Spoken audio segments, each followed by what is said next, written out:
আমি অনেকবার তওবা করেছি, প্রত্যেকবারই ভঙ্গ হয়েছে, তাহলে কি আমি মুনাফিক হয়ে গেছি?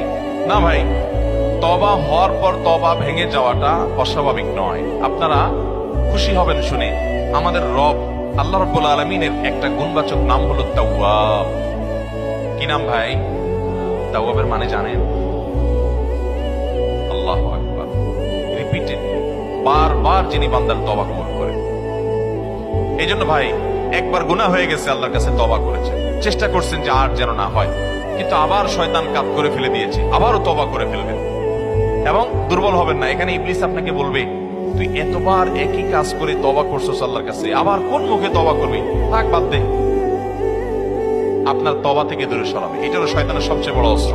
কখনো নিরাশ হওয়া যাবে না।